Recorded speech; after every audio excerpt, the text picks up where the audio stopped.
আলহামদুলিল্লাহ।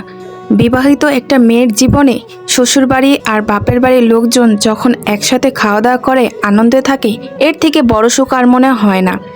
আসসালামু আলাইকুম। চলে আসলাম নতুন আরেকটি ভিডিও নিয়ে আপনাদের কাছে। যদি ভিডিওটি আপনাদের ভালো লেগে থাকে, অবশ্যই আমার ছোট চ্যানেলটি সাবস্ক্রাইব করবেন, একটা ছোট্ট করে কমেন্ট করে দিবেন, আর অবশ্যই লাইক করতে ভুলবেন না। তো আজকে আমি কেন এত খুশি তা জানেন? আজকে হলো শুক্রবার মানে একটা আনন্দের দিন। আর আজকে আমার বাবার বাড়ির লোকজন সবাই আসবে আমার বাসায় দাওয়াত খেতে। টেনটেনা, এই যে আমার আম্মু চলে আসলো। আসলে দাওয়াতটা ছিল রাতে, তাই রাতের ভিডিও করা হচ্ছে। রাতের ভিডিওগুলো করতে খুবই খারাপ লাগে, ভিডিওর কোয়ালিটি খুবই খারাপ আসে। তারপরেও কিছু করার নাই, আমার ছোটোখাটো সব কিছু আপনাদের সাথে শেয়ার করি, ভালো লাগা খারাপ লাগা, তাই ভাবছি এটাও শেয়ার করব। তো আম্মু চলে আসছে মেয়ের কষ্ট দূর করার জন্য।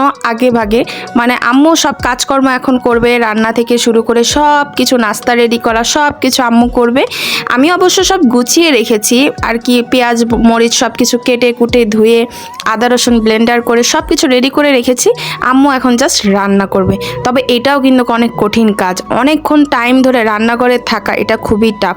তো এখানে এক পাশে নুডলস আর এক পাশে ভাত বসিয়ে দিয়েছে। আমার ঘরের পাবলিক আবার কেউ পোলাও খেতে চায় না, অবশ্য পোলাও রান্না করা হয়েছিল, তার সাথে ভাতও ছিল, যে পোলাও খাবে পোলাও, যে ভাত খাবে সে ভাত।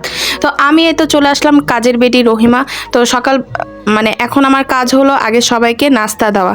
তো নাস্তার জন্য এখন ভাবলাম যে সবাইকে তাহলে কফি বানিয়ে দিই আর নুডলস রান্না করে দিই।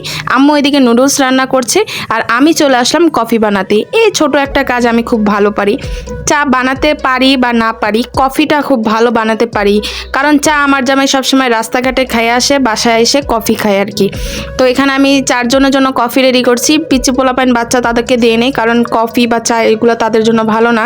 তো আমি যে ট্রেটা বের করব সেটা আমার মাথায় নেই গাইজ, জানেন আমি এত পরিমাণ খুশিতে আর এক্সাইটেড ছিলাম যে আমি ট্রেটা বের করব তাও মনে নেই। আমি প্লেট নিয়ে আসছি, প্লেটে করে নিয়ে গেলাম আর কি। আর ওই পাশের রুমে আমার রুমে সবাই মিলে কেউ মোবাইল টিপতেছে, কেউ গল্প করছে, আর এখানে বাচ্চা পোলাপাইন সব কম্পিউটারে গান শুনতেছে আর নাচতেছে। ওদের আর কাজ কি, বড়দের আনন্দ হলে ছোটদের তো আরও বেশি আনন্দ। এই ছোটোখাটো আনন্দগুলোই খুবই ভালো লাগে। সবাইকে কফি দিয়ে আমি চলে আসি আবার রান্নাঘরে আম্মুকে হেল্প করার জন্য। অবশ্য আমার মা একাই 100, সে একাই সব 100 জনের রান্না করতে পারে, তার কোনো হেল্পের প্রয়োজন হয় না। তারপরও মেয়ে তো, এসে আম্মুকে বলছিলাম যে আর কি, যে টুকিটাকি কিছু থাকলে আমাকে দাও, আমি একটু করে টেরে দিই। তো আম্মু বলতেছে না থাক মা, তোমার কোনো কিছু করা লাগবে না, তুমি বসে থাকো, বসে বসে মোবাইল টিপো। আর আমার এইদিকে আমার শ্বশুরের কাছে হলো আমার বেবিটা আছে। আমার শ্বশুরকে তো জ্বালায় একদম ছাড়খাড় করে ফেলায়, সারাদিন দাদা দাদা দাদা দাদা দাদা দাদা বলতে বলতে পাগল। আসলে এইসব ছোটোখাটো মুহূর্তের ভিতরে নিজেকে খুব বেশ ভালো রেখেছি। আমার কাছে খুবই ভালো লাগে যখন ছোটোখাটো আয়োজনই হোক না কেন, সবাই মিলে যখন একসাথে খাওয়া দাওয়া করি, একসাথে থাকি।